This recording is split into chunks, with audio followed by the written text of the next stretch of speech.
شهر رمضان الذي أنزل فيه القرآن هدى للناس وبينات من الهدى والفرقان.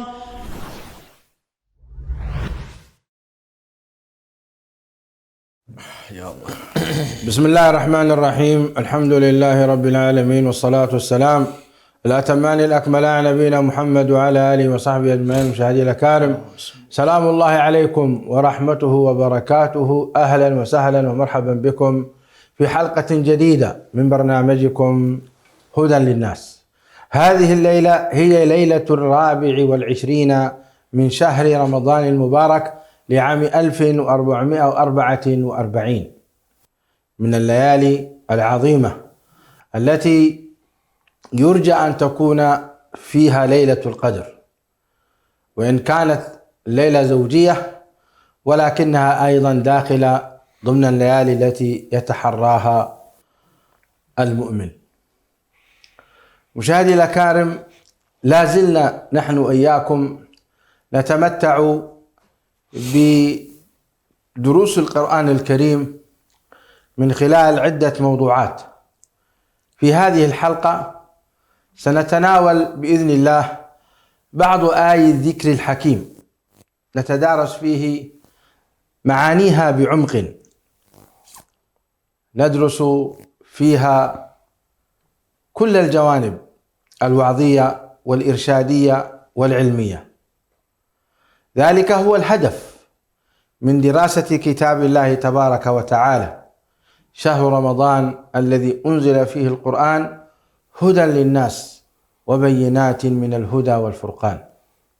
فالواجب علينا أن نتدارس هذا القرآن، وقد تدارسناه طيلة 23 ليلة الماضية، وها نحن اليوم سنأخذ حقيقة بعض آياته ليست كلها، وكنا نتمنى أن يكون هذا البرنامج برنامج دائم.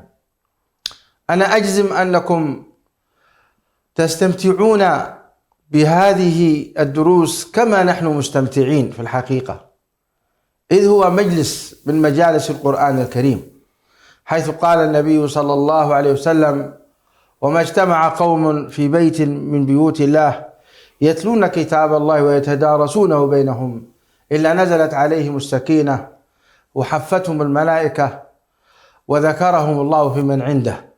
إلا نزلت عليهم السكينة وغشيتهم الرحمة وحفتهم الملائكة وذكرهم الله في من عنده. هذه الدروس هي الوحيدة التي توجب لك هذه الصفات الأربعة التي ذكرها نبينا الكريم صلى الله عليه وسلم.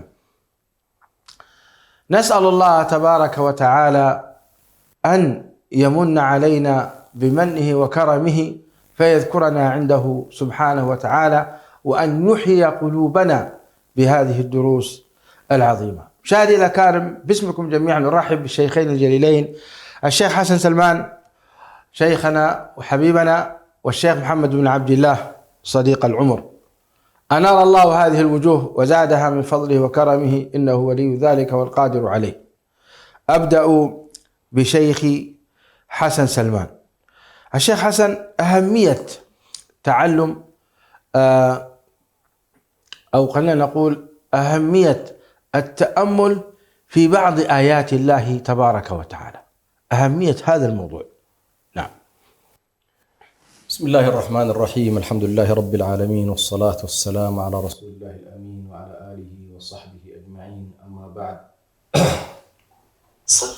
تنبع أهمية التدبر والتأمل والمدارسة والتلاوة لكتاب الله سبحانه وتعالى كونه كلام الله تبارك وتعالى، يعني أعظم ما يمكن أن يتصوره الإنسان أن يكلمه ربه، وأن يحدثه، وأن يناجيه، وأن يبين له سبيل الهداية، وأن يبين له حقائق الوجود كيف تبدأ وكيف تنتهي، ويبين له طبيعة المسير وما الذي ينبغي أن يكون فيها، يبين له طريقه وما يقابله من إشكالات وتحديات ونكبات وأعداء وتربص، ويبين له كيف يتسلح بالسلاح الكافي للسير في هذا الطريق.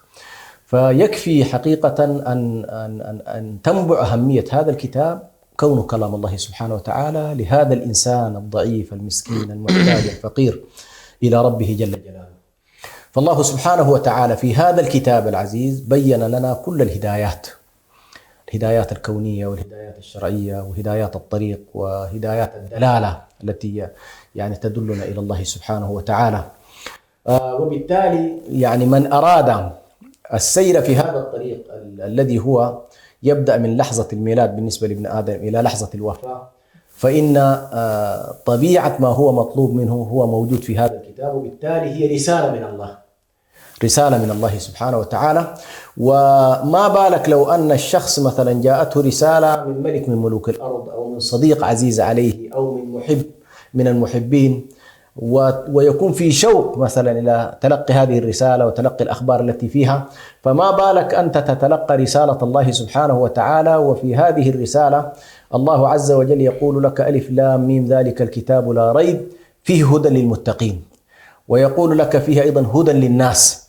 فهذا الكتاب يتضمن الهدايات الكبرى لهذا الإنسان، وبالتالي تنبع الأهمية من أن هذا الكتاب يتضمن رسالة الله سبحانه وتعالى، وبما أنه يتكون من سور والسور تتكون من آيات، فإن طبيعة الفهم بطبيعة الحال كلما استطاع الإنسان أن يتدرج في الآيات فيفهم الآيات، يعني يفهم الآية في إطار السورة ويفهم السورة في الإطار الكلي للقرآن الكريم، تنبع هنا على كل الأهمية من أنك كلما استطعت أن تتدبر آية من كتاب الله سبحانه وتعالى فقد فتحت لك نافذة في الفهم إلى السورة، نافذة بالتالي أيضا إلى فهم القرآن. لكن هنا لا بد شيخنا أن أنبه إلى أن هنالك 3 قواعد، يعني 3 قواعد لا بد من الانتباه إليها والإنسان يتدبر أو يقرأ كلام الله سبحانه وتعالى. القاعدة الأولى أن يتلو الإنسان كلام الله سبحانه وتعالى على منهج التلقي. جميل. ونقصد بالتلقي هنا نحي الوسطاء. فالنبي صلى الله عليه وسلم كان يتلقى القرآن، وإنك لتلقى القرآن. هذا التلقي سبحان الله يجب أن يقومه كل مسلم، بمعنى أقصد بذلك أنك تنزل نفسك منزلة الرسول كأن الله أنزل إليك القرآن الآن، وبالتالي تفاعل معه بهذه الصورة، تأمله بهذه الصورة، تدبره بهذه الصورة، وأقم نفسك مقام رسول الله صلى الله عليه وسلم في لحظته الأولى. اقرأ باسم ربك الذي خلق. هذه النقطة الأولى، التلاوة بمنهج التلقي. هذه سبحان الله ستلاحظ التأثير الكبير جدا في النفس البشرية عندما يدرك الإنسان أنه يتلقى رسالة الله. فمنهج التلقي هذا مهم جدا، كيف الإنسان يتلقى الرسالة مباشرة. المسألة الثانية أن يتعلم ما جاء في هذا القرآن على طريق المدارسة. كان يدارسه القرآن. النبي صلى الله عليه وسلم يعني كان يأتي جبريل في كل ليلة من ليالي رمضان يدارس رسول الله صلى الله عليه وسلم. هنا انتقلنا من التلاوة إلى التعلم، ليس التلاوة فقط، لأن التلاوة فعلا كل حرف ب10 حسنات، لكن تصور لما تنتقل من حالة التلاوة اللي هي القراءة المجردة إلى حالة التفاعل التعليمي تعليما وتعلما على طريق المدارسة، والمدارسة غالبا لا تكون مفردة، لا بد فيها من معلم. فهنا تكون أيضا استفدت القاعدة الثانية، انتقلت من دائرة التلاوة بمنهج التلقي إلى التعلم بمنهج المدارسة. وتكتمل القاعدة الثالثة بمسألة تزكية النفس بالقرآن على طريق التدبر. كتاب أنزلناه إليك مبارك ليدبروا آياته أفلا يتدبرون القرآن. وهنا سبحان الله مسألة التدبر هي كما يقولون مسألة وجدانية قلبية، بمعنى يمكن سبحان الله للعام أن يتفاعل وفق فهمه في تدبر آيات الله كما يتفاعل معها العالم. كما هذه خلاف التعلم تحتاج إلى معرفة اللغة، معرفة الناسخ، معرفة المنسوخ، معرفة المقيد المطلق، فهنا بتبقى في التعلم شوية فيها فضفضة. لكن سبحان موضوع التدبر لما يقف العام الآن مع قل هو الله أحد الله الصمد، تجد سبحان الله تدبره لهذه الآية، لأن هذا النوع من الآيات مما يعلمه الجميع، بالذات من عنده شيء من العربية يعرف هذه المعاني. هذه ثلاث قواعد نأخذها من قول الله تبارك وتعالى: هو الذي بعث في الأميين رسولا منهم يتلو عليهم آياته ويزكيهم ويعلمهم الكتاب والحكمة وإن كانوا من قبل في ضلال مبين. فإذا أقبلنا حقيقة بهذه الثلاث قواعد إن شاء الله لتدبر الآيات والتأمل في معانيها، حتما إن شاء الله سنخرج في نهاية المطاف ليس في رمضان فقط. نحن هنا نؤسس لمنهج عملي يصاحب الإنسان طوال مسيرة حياته. فصحيح قد يكون لرمضان وضعيته الزمانية الخاصة، تجلياته الخاصة، تأملاته الخاصة، عطاءاته وهباته الخاصة، لكن القرآن علاقتنا به بطبيعة الحال لن تنقطع بخروج شهر رمضان. بارك الله فيك شيخ حسن على هذه المقدمة الطيبة. أحسن الله إليكم. انتهت الحلقة كده. الشيخ حسن ما شاء الله. لم تنتهي بعد، هذه مقدمة فقط. نريد أن نتناول بعض الآيات. نعم. الشيخ محمد بن عبد الله ذكر أهل العلم أن أول ما نزل من كتاب الله: اقرأ باسم ربك الذي خلق الإنسان من علق، اقرأ وربك الأكرم الذي علم الإنسان ما لم يعلم، الذي علم بالقلم علم الإنسان ما لم يعلم. وذكروا أن آخر ما نزل قوله تعالى: واتقوا يوما ترجعون فيه إلى الله. وقيل أيضا: اليوم أكملت لكم دينكم وأتممت عليكم نعمتي ورضيت لكم الإسلام دينا. معنى هذه الآيات باختصار شديد. بسم الله الرحمن الرحيم. الحمد لله رب العالمين، وصلى الله وسلم وبارك على نبيه الأمين وعلى آله وصحبه أجمعين. لا شك أن افتتاح هذا السفر العظيم كتاب الله جل وعلا بهذه الآيات له مدلولاته وله أبعاده. والله جل وعلا لم يبدأ هذا القرآن بهذه الآيات ولم يختمها على أرجح الروايات بتلك الآية التي تلوتها إلا لحكمة جليلة عظيمة. وهنا يكمن ميدان أهل العلم الذين أورثهم الله جل وعلا العلم. هذا ميدانهم ليستقوا من هذا القرآن الكريم تلك الكنوز التي استودعها الله جل وعلا في هذا السفر العظيم. قول الله تبارك وتعالى في أول ما نزل على رسول الله صلى الله عليه وسلم، وذلك كما ذكرنا من قبل حينما بدأ الله جل وعلا نبيه صلى الله عليه وسلم بإرسال الروح الأمين جبريل إليه وهو في غاره يتحنث ويتعبد إلى الله جل جلاله، فأتاه جبريل وغطه وغطاه حتى وجد لذلك حتى علته الرحضاء وعلاه العرق الشديد، ثم قال له: يا محمد اقرأ. وهنا أنا أعتقد، والشيخ حسن ربما يكون ضليع في هذا، أنا أعتقد أن هذا الأسلوب الذي استخدمه جبريل عليه الصلاة والسلام هو للفت الأنظار سواء للنبي صلى الله عليه وسلم أو للأمة أهمية أول كلمة يتلقاها النبي صلى الله عليه وسلم من في جبريل الذي أتى من عند الله جل وعلا بهذا الوحي الجليل العظيم. فحينما فعل معه هذا الفعل وقال له: اقرأ، فقال النبي عليه الصلاة والسلام: ما أنا بقارئ، لم يسبق لي أن قرأت وأنا لا أعرف القراءة. هذا المعنى الذي يتبادر إلى الذهن. وما زال به 3 مرات. فهذه هذا المشهد العظيم إنما هو يبدو لي أنه للدلالة على أهمية القراءة وأهمية العلم.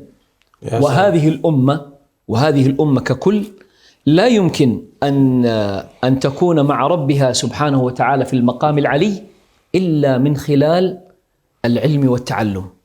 ولا شك أن مفتاح العلم هو القراءة، فلا بد للمؤمن أن يقرأ وأن يتبحر في العلوم حتى يستطيع أن يصل إلى مراد الله جل وعلا. وكل بحسبه. من الناس من يحتاجون إلى الأمور الضرورية، ومن أهل العلم من يتبحرون في هذه العلوم حتى يستخرجوا لهذه الأمة هذه الكنوز التي نراها في بطون الكتب كما تشاهدون وترون. فالحاصل أن الله جل وعلا بدأ بهذه الكلمات النيرات: اقرأ. فلما يعني أبى النبي عليه السلام وأعياه الأمر وقال أنا ما أنا بقارئ، قال له جبريل عليه السلام: اقرأ باسم ربك الذي خلق. اقرأ واستفتح قراءتك وابدأ بما هو أسمى وأعلى ما يمكن البداءة به. ولذلك ستجد أن أي عمل يفتتح إذا افتتح ببسم الله جل وعلا تعلوه البركة ويحل فيه الخير من الله جل جلاله وتباركت أسماؤه.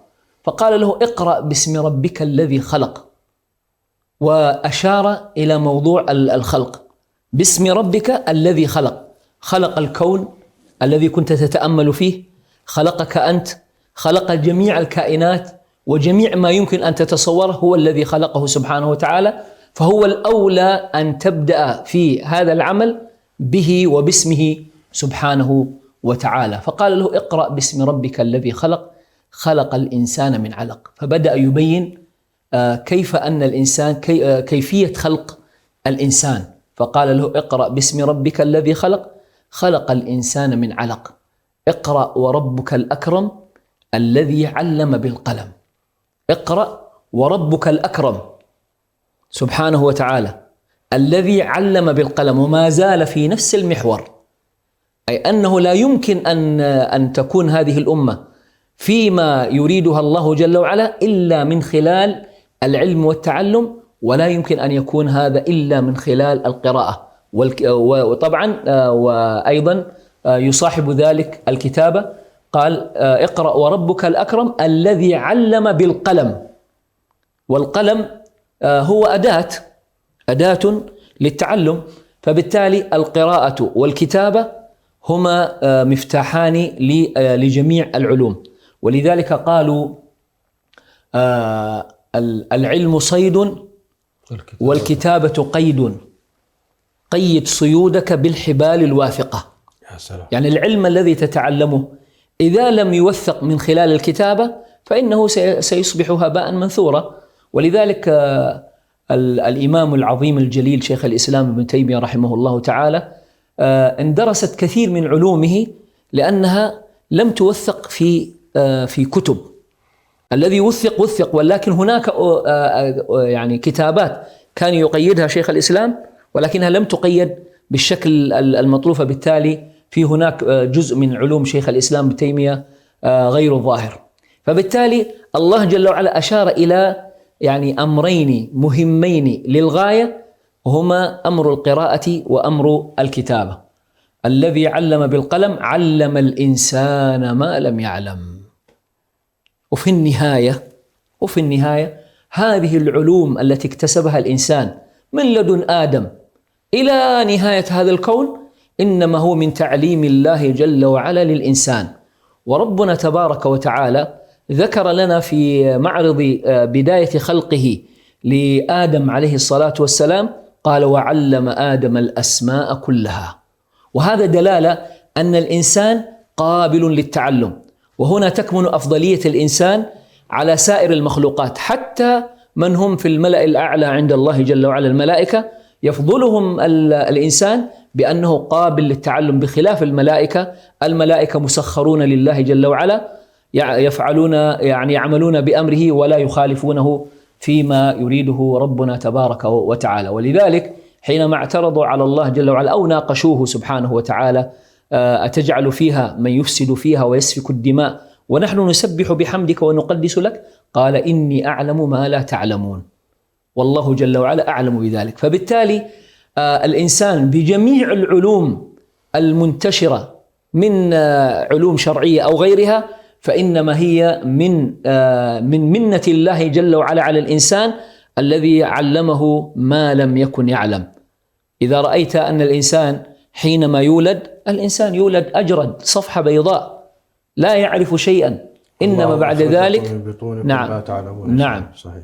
وقديما كانوا يقولون لنا تعلم فليس المرء يولد عالما وليس أخو علم كمن هو جاهل. ما شاء الله. سأعود إليك شيخ محمد. هذا جزء وبقي الجزء الأخير إن شاء الله نستفيد منكم كثيرا. شيخ حسن، ربنا عز وجل يقول أفحسبتم أنما خلقناكم عبثا وأنكم إلينا لا ترجعون فتعالى الله الملك الحق لا إله إلا هو رب العرش الكريم. ويقول سبحانه يحسب الإنسان أن يترك سدى ألم يكن نطفة من مني يمنى ثم كان علقة فخلق فسوى فجعل منه الزوجين الذكر والأنثى أليس ذلك بقادر على أن يحيي الموتى. ما الدروس المستفادة من هذين الآيتين العظيمتين؟ نضيف عليها يا أيها الإنسان ما غرك بربك الكريم. صدق الله العظيم. الله يبارك. لعل هذا الكلام سبحان الله يعني تكملة لما بدأه الشيخ. يعني الشيخ ذكر المقدمات، قضية العلم وقضية الخلق، والآية الثانية ليته دخل فيها فكانت ستجيب على السؤال الثاني، وهي قضية واتقوا يوما ترجعون فيه إلى الله. أنا أجلت هذه الأخيرة. نعم. قطعنا الشيء. نعم أحسنت. لأنه فعلا هي سبحان الله مرتبطة بشكل كبير. هذه الآيات تنفي مفهوم العبثية في الوجود، وللأسف الشديد الآن المادية الطاغية التي أرادت أن تخرج هذا الإنسان من مفهوم التعبد لله، من مفهوم الرسالية، من مفهوم المصير إلى الله، من مفهوم أنه والله له رب وله خالق، هذا الخالق يأمر وينهى، إلى مفهوم عدمي، مفهوم فيه التشاؤم، فيه العدمية، فيه البؤس، فيه الشقاء. يعني عندما سبحان الله هذا ليس هنالك أشقى من أن يقال للإنسان مصيرك أنك في النهاية إلى تراب. ليس أشقى، يعني هذا أشقى مفهوم يمكن للإنسان سبحان الله أن يقال له أنك والله يا أخي أنت آخرك زي البهيمة التي تموت، وإن البهائم نحن لنا فيها أيضا فهم يعني، لكن يعني بعد هذا الجهد، بعد كل هذا يقول لك والله أنت لا. فالله سبحانه وتعالى يقول لك لا، ليست كذلك، وبصيغة استنكارية. أفحسبتم أنما خلقناكم عبثا وأنكم إلينا لا ترجعون. يعني أن تكون هنالك عبثية في الخلق في هذه الدنيا وعدم رجوع إليه، هذه الموازنة لا يمكن أن تجد الإجابة لها إلا في كتاب الله. كتاب الله سبحانه وتعالى يجيبك على أنه من أين جئت وماذا يجب أن تفعل في فترة الحياة الدنيا وأين ستذهب. وأين ستذهب. يا سلام. بخلاف الذي قال أتيت غير أني مشيت ولا أدري من أين جئت ولا أدري إلى أين أذهب عساك. هذه مشكلة. حيران. هذه سبحان الله هذا المفهوم الحائر، مفهوم الحيرة، مفهوم الارتباك، مفهوم الشك، لا يزيله إلا القرآن. يا سلام. لأن القرآن الكريم يزرع في الإنسان اليقينيات. يا سلام. يزرع فيك اليقين بمسيرتك، اليقين بمجيئك، اليقين بمصيرك إلى أين أنت. فالله سبحانه وتعالى يقول وأن إلى ربك الرجعة، إلى ربك المصير، إلى ربك المنتهى، فيبين لك المآل، يبين لك الرجعة، يبين لك المصير. ولذلك ابن القيم عليه رحمة الله يعني يقول والناس في سفر منذ أن خلقوا، والناس في سفر منذ أن خلقوا ولا تحط الرحال إلا في الجنة أو النار، وإنما الناس وإنما الناس مسؤولين عن أمرين: ماذا كنتم تعبدون وماذا أجبتم المرسلين. فنحن هذه الآيات تبين لنا أول، تخرجنا من دائرة العبثية، أنكم خلقتم عبثا. لا، لم نخلق عبثا. إذن لماذا خلقنا؟ هذه لن يجيبك أي فيلسوف في الدنيا بغير هداية الكتاب. لذلك الله سبحانه وتعالى سماه كتاب الهداية. نعم. ذلك الكتاب لا ريب فيه هدى. نعم. هذه الهدايات يعني العالم الذي يتعامل بالمختبر اختصاصه علمي، يتعامل مع المادة. الفيلسوف يتعامل مع غير المادة، ولكنه إذا أراد أن يعمل فيها العقل المحض أيضا تاه وضل. لذلك إشكالية الفلاسفة أنهم يريدون أن يدخلوا في المحطة التي يتوقف فيها صاحب المختبر اللي هو العالم المادي، فيريد أن يجيبوا على تساؤلات هذا الشخص فيما وراء الغيب. هذه القضية الله سبحانه وتعالى يقول لك والله نحن من نبين لك مصيرك، إلى أين أنت ذاهب ومن أين أتيت. هذه القضية من أين أتينا وإلى أين ذاهب لا يمكن أن تجيب عليها البشرية كلها. لو اجتمعت أولهم عن آخرهم لا يستطيعون الإجابة على أنه والله نقطة البداية ونقطة كذلك النهاية. فهذه الآيات تقول لنا أنكم ستقفون أمام الملك الديان وتسألون عن تجربتكم التي عشتموها في الدنيا. أفحسبتم أنما خلقناكم عبثا وأنكم إلينا لا ترجعون. لو تصورنا ذلك فذلك نقص في الإله. لذلك الله قال فتعالى. نعم. يعني هذا لا يليق بالإله. تنزيه. لا يليق نزه الله سبحانه وتعالى إنه والله يخلق بشر بهذا الشكل عبثا. سبحان الله. يعني فيها مظالم، فيها متاهات. ولذلك سيد قطب عليه رحمة الله في كتابه مشاهد هي نفسها أيضا تعالى الله أن يأتي بالزلزال ويدمر أكثر من 50,000 دون ما يكون هناك عبرة. بلا شك. نعم. تعالى الله عن ذلك. أفعاله كلها. نعم. أفعاله كلها حكم. نعم. أدركناها ما أدركناها، لكن نقول آمنا به كل من عند ربنا، سلمنا بحكمة الله، سلمنا بعلم الله، سلمنا برحمة الله. هذا شأن المؤمن، أدرك أو لم يدرك، لكنه يتلمس كما تفضلت من خلال هدايات القرآن. يقول لك لا تلمس. نعم. لقد كان في قصصهم عبرة. نعم. فالقصص القرآنية هذه التي تشكل تقريبا خمس القرآن الكريم، معقول ما نعتبر بها؟ ما نأخذ منها قوانين إنسانية؟ ما نأخذ بها كيف تكون حالات الهلاك في المعاصي؟ كيف تكون حالات النجاة في الطاعات؟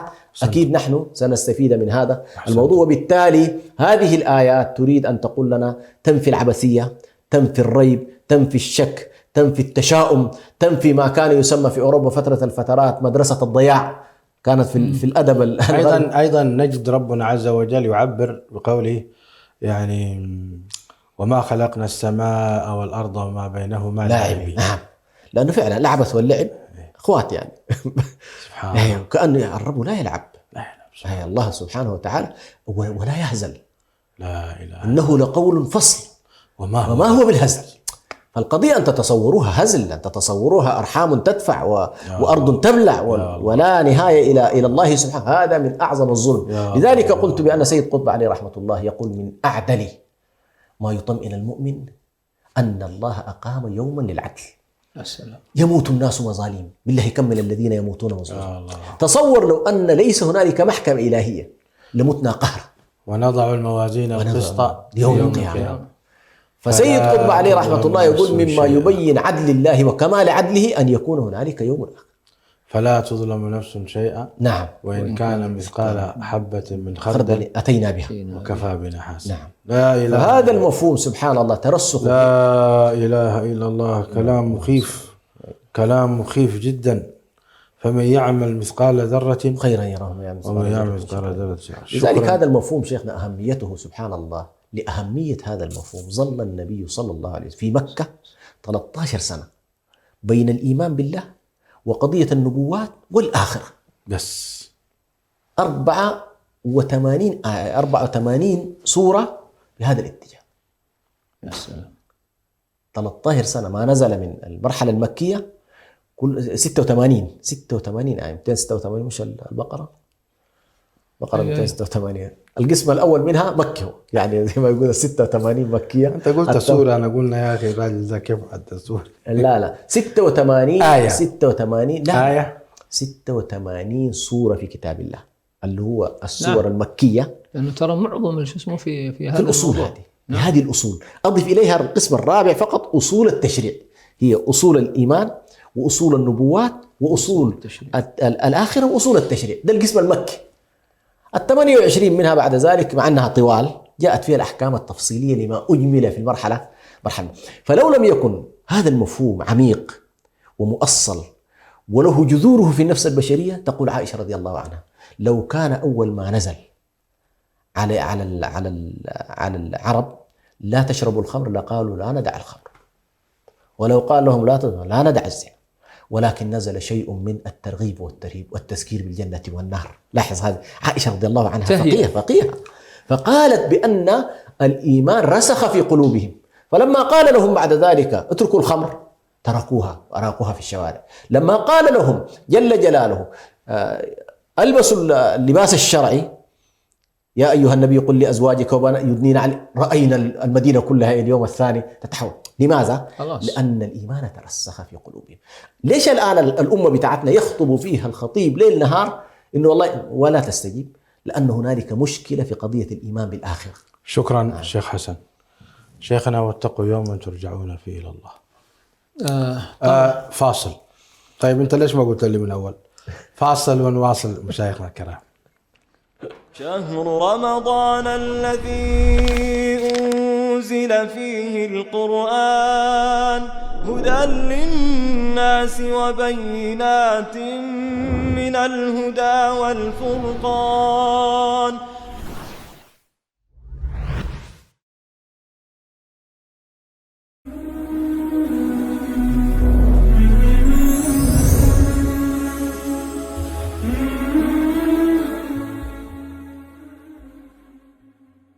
رغب النبي عليه الصلاة والسلام في التماس ليلة القدر في العشر الأواخر من رمضان، خاصة في الليالي الوترية منها. عن ابن عباس رضي الله عنهما أن النبي صلى الله عليه وسلم قال: التمسوها في العشر الأواخر من رمضان ليلة القدر، في 9 تبقى، في 7 تبقى، في 5 تبقى. وبغروب الشمس اليوم 26 من رمضان تدخل ليلة 27، وهي أرجى الليالي موافقة لليلة القدر. ولهذا كان نبينا صلى الله عليه وسلم يجمع أهله ونساءه والناس فيها فيقوم بهم حتى السحر. بل كان عمر وحذيفة رضي الله عنهما لا يشكون أنها ليلة 27، حتى أن أبي بن كعب رضي الله عنه كان يحلف لا يستثني أنها ليلة 27. فعلى المسلم أن يجتهد في العشر الأواخر من رمضان، وأن يكون في ليلة 27 أشد اجتهادا. وكذا من قصر فيما سبق من الليالي، فهذه الليلة المباركة فرصة ليتدارك ما فاته. عسى الله بواسع رحمته أن يوفقه لليلة هي خير من 1000 شهر. بسم الله الرحمن الرحيم. إنا أنزلناه في ليلة القدر وما أدراك ما ليلة القدر. ليلة القدر خير من 1000 شهر. تنزل الملائكة والروح فيها بإذن ربهم من كل أمر. سلام هي حتى مطلع الفجر. برنامج من هنا نبدأ، برنامج تربوي إرشادي أسري، نعرف ما هو التصالح مع الذات، ما معنى التصالح مع النفس، كيف نحقق الشعور بالأمن النفسي في حياتنا. التصالح كذلك يعني نظرتي لنفسي، علاقتي مع أخطائي، كيف نتعامل مع ضغوطنا، كيف نتعامل مع حياتنا في الحاضر. هنالك كذلك مظاهر أخرى للتصالح مع الذات، وهي أن أتصالح مع مظهري بشكل الخارجي، والتصالح مع البيئة الاجتماعية. ما هي حاجتنا إلى الأمن النفسي؟ إلى أي مدى هذا الموضوع مهم؟ ما هو الطريق الصحيح الذي يجب أن نسلكه حتى نتصالح مع ذواتنا؟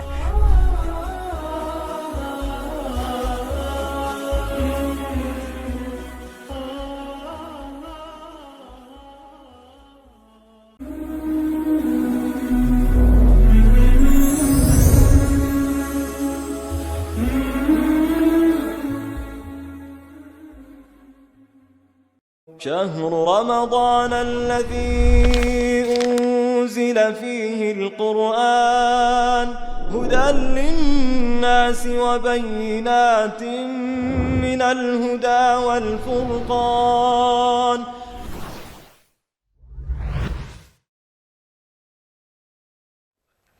مشاهدي الأكارم، سلام الله عليكم. شيخ محمد عبد الله، واتقوا يوما ترجعون فيه إلى الله. بسم الله الرحمن الرحيم.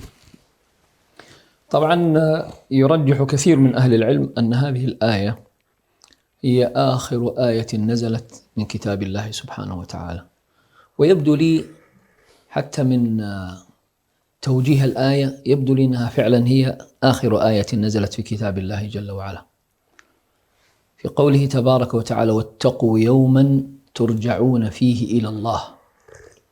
واتقوا يوما ترجعون فيه إلى الله ممكن أن نحمله على محملين: إما رجوع الشخص بذاته بموته، أو بقيام الساعة الكبرى. حينما تقوم الساعة فكلنا سنرجع إلى الله جل وعلا. واتقوا يوما ترجعون فيه، يعني اتقوا هذا اليوم الذي ستقفون فيه أمام الله جل وعلا، وذلك باستعدادكم بالعمل الصالح وترككم لما يغضب الله جل وعلا. طبعا هنا يبدو لي أن الربط بين أول آية نزلت التي تحث على العلم وتحث على القراءة وتحث على الاجتهاد في التعلم، الربط بينهما أن الذي يبذل جهده في التعلم سيعرف كيف يتقي مثل هذا اليوم، لأنه لا يمكن أن يتقي الإنسان ربه جل وعلا ويعمل بأوامره ويترك نواهيه إلا من خلال العلم. فبالتالي بداية النزول كان بالحث على التعلم، وآخر ما نزل الله جل وعلا يأمرنا بأن نتقي اليوم الذي سنمثل فيه بين يديه سبحانه وتعالى. ولا شك أنه سيكون يوم عظيم، يوم تتزلزل فيه القلوب. وبالتالي إذا لم يكن الواحد منا على أتم الاستعداد بالعمل الصالح وترك العصيان، لا شك أن موقفه سيكون موقفا عسيرا. ولذلك قال واتقوا يوما ترجعون فيه إلى الله. طبعا عبر بكلمة يوم، المقصود به اليوم الآخر، حينما يمثل الناس أمام الله يوم يقوم الناس لرب العالمين سبحانه وتعالى. لا إله إلا الله. واتقوا يوما ترجعون فيه إلى الله. وهذه الآية دلالة عظيمة على أن الساعة قائمة، وإثبات قوي لليوم الآخر، وذلك لمن ينكره طبعا. واتقوا يوما ترجعون فيه إلى الله ثم توفى كل نفس ما كسبت من خير أو شر. ولذلك نحن الآن في هذه الدار، نحن في الحرث نحرث، ولا شك أن المزارع حينما يحرث لا شك أنه في الأخير سينال ما بذره وما حرثه. ونحن الآن في هذه الدنيا في دار عمل ودار اجتهاد ودار كد وعناء، حتى إذا لقينا الله جل وعلا وفانا حساباتنا. واتقوا يوما ترجعون فيه إلى الله ثم توفى كل نفس ما كسبت من خير وما كسبت من شر. فمن يعمل مثقال ذرة خيرا يره، ومن يعمل مثقال ذرة شرا يره. يوم تجد كل نفس ما عملت من خير محضرا وما عملت من سوء تود لو أن بينها. فبالتالي يعني تنوع الآيات في مثل هذا الأمر يدل دلالة عظيمة أن الله جل وعلا يريدنا أن نتدارك قبل أن نفارق هذه الدار. فهذه الدار التي نحن فيها هي دار العمل، كما قال أعتقد عمر بن الخطاب رضي الله عنه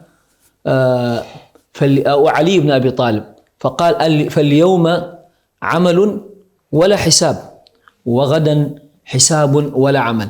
فنحن في هذه الدار الآن نعمل وفق أوامر الله جل وعلا ووفق مراده سبحانه وتعالى. لا يريدنا ربنا تبارك وتعالى أن نجتهد وفق أهوائنا. الله جل وعلا يريد منا أن نعمل بما تعلمناه من كتاب ربنا ومن سنة نبينا صلى الله عليه وسلم. وفي النهاية سنمثل بين يدي الله جل وعلا لننال أجر ما عملناه، أو والعياذ بالله عقوبة ما ارتكبناه من معاصي وذنوب والعياذ بالله. فبالتالي هذه الآية آية يعني حقيقة تزلزل القلوب. يعني لا ينبغي للواحد منا أن يقرأ مثل هذه الآية ويظل في غيه وعصيانه، بل لا بد له أن يقطع السبيل على الشيطان ويمثل بين يدي الرحمن كما يريد الله جل وعلا ويرضاه.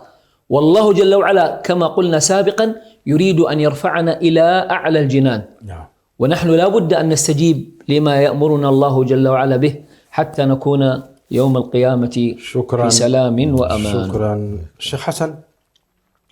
قال الله تبارك وتعالى فإذا جاءت الطامة الكبرى يوم يتذكر الإنسان ما سعى وبرزت الجحيم لمن يرى فأما من طغى وآثر الحياة الدنيا فإن الجحيم هي المأوى وأما من خاف مقام ربه ونهى النفس عن الهوى فإن الجنة هي المأوى. وقال سبحانه فإذا جاءت الصاخة يوم يفر المرء من أخيه وأمه وأبيه وصاحبته وبنيه لكل امرئ منهم يومئذ شأن يغنيه. تعليقكم. الطامة الكبرى هي اسم من أسماء اليوم الآخر، وتعددت الأسماء في هذا اليوم بحسب الأوصاف، فهو اليوم الآخر باعتبار أنه آخر شيء، ويوم القيامة الذي يقوم الناس فيه، ويوم الطامة الكبرى، ويوم الصاخة.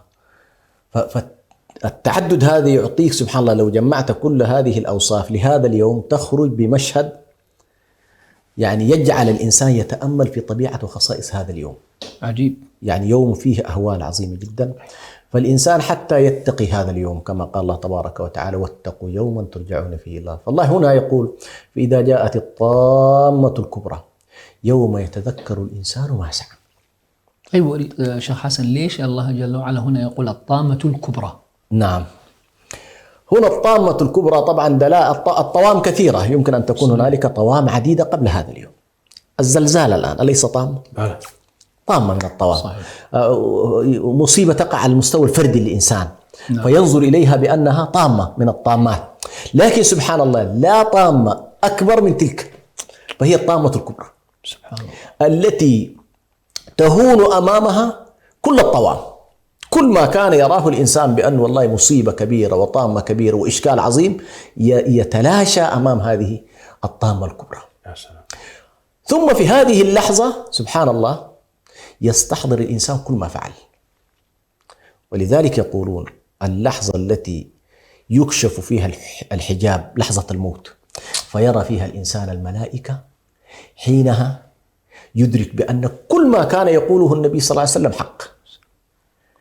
حتى المتشككون والمرتابون والملحدون يعني كان في واحد زمان مشايخنا يمثل لنا يقول: والله يا أخي كان في سمكة تنصح صاحبتها في داخل المياه، تقول لها: انتبهي من الشواطئ، فهنالك رجل اسمه الصياد يرمي كذا ويفعل كذا ويأخذك، وإذا أخذك بعد ذلك ذبحك، وإذا ذبحك شواك، وإذا شواك أكلك.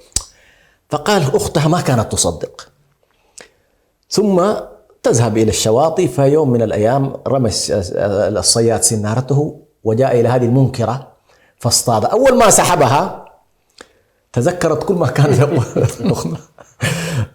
هذا ابن آدم سبحان الله حاله مع الصياد كمثل حال هذه المغيبة في الماء ومنكرة لكل ما هو من عالم الشهادة. هي ما في عالم البحار الآن نسميه اعتبر عالم غيب، يعني بالنسبة لنا هي مغيبة. فبصرك اليوم حديد. اليوم حديد. فهنا سبحان الله يقول الله سبحانه وتعالى: يوم يتذكر الإنسان ما سعى. إن كان عمل خيرا فسيتذكر هذا الخير، وإن عمل والعياذ بالله الشر فيتذكر ذلك أيضا الشر. يوم يتذكر الإنسان ما سعى وبرزت الجحيم لمن يرى. نعوذ بالله. أنا طبعا تبرز وتكون شاهدة وحاضرة ويجاء بها يوم القيامة، يجرها 70,000 ملك، يجرها يعني عليها 70,000 زمام، على رأس كل زمام 70,000 ملك.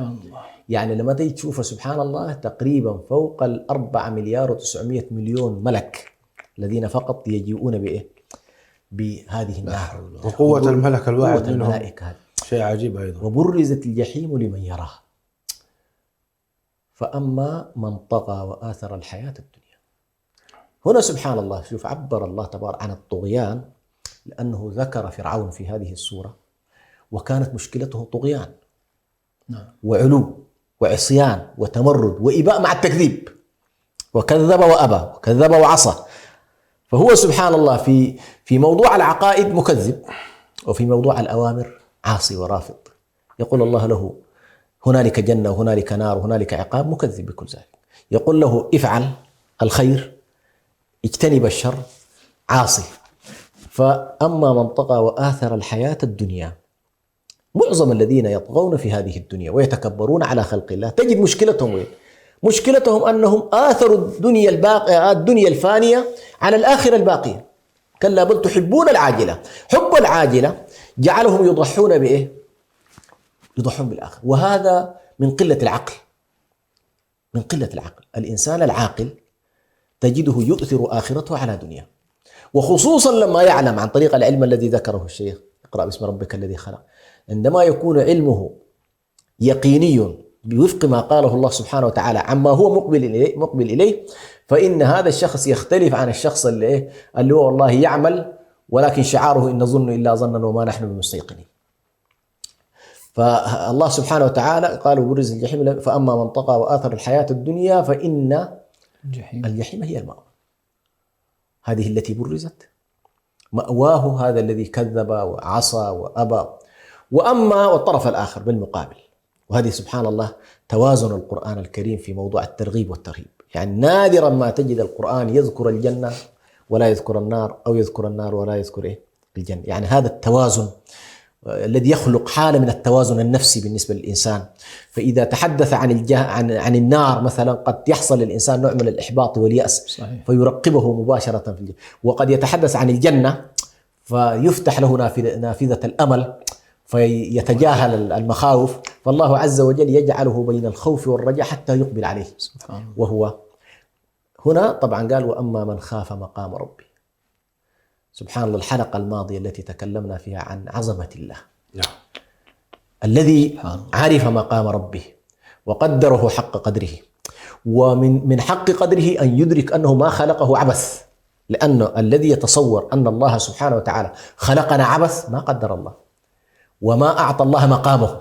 فمقام الله العلم والحكمة والعدل والرحمة، هذه المقامات كلها تتناسب مع أن يكون هنالك يوم آخر.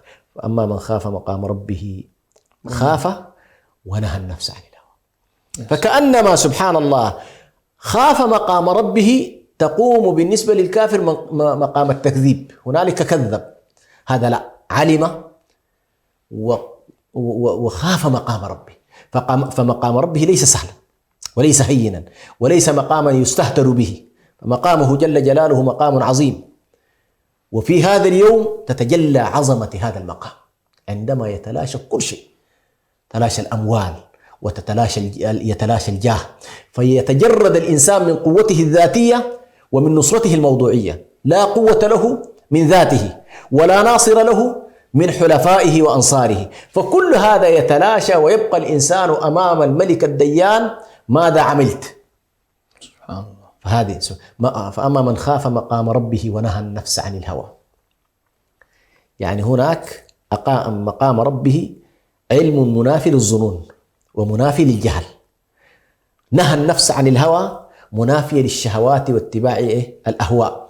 فهنا يكون متبعا للهدايات مجتنبا للأهواء. فأما من خاف مقام ربه ونهى النفس عن الهوى فإن الجنة هي المأوى. فهكذا سبحان الله بهذا التوازن تختم هذه الصورة العظيمة التي تناولت في بداياتها موضوع القسم الإلهي في المشاهد التي ستكون يوم القيامة، ثم دخلت على قصة موسى وفرعون بشكل موجز تتناسب مع المرحلة المكية، ثم بعد ذلك تكلمت عن هذه المسألة التي سبحان الله تزلزل حقيقة النفوس وتجعل الإنسان الذي فعلا يوقن بذلك يكون أمره فعلا يعني لا يمكن أن يتساهل في حياته، لا يمكن أن يتلاعب بمصيره. يعني أنت إذا كنت مدرك حقيقة بأن هنالك جنة وهنالك نار، هيهات لمن أيقن بالجنة ثم لا يطلبها، وهيهات لمن أيقن بالنار ثم لا يفر منها. بارك الله فيكم شيخ حسن. نكتفي بهذا القدر. مشاهدينا الكرام، كنا مع المشايخ حول آيات من كتاب الله سبحانه وتعالى ندرسها ونتأملها ونعمل بها إن شاء الله تعالى، حتى ألقاكم غدا في حلقة جديدة إن شاء الله. استودعكم الله الذي لا تضيع ودائعه.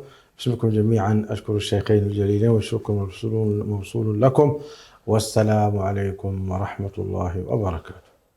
شهر رمضان الذي أنزل فيه القرآن هدى للناس وبينات من الهدى والفرقان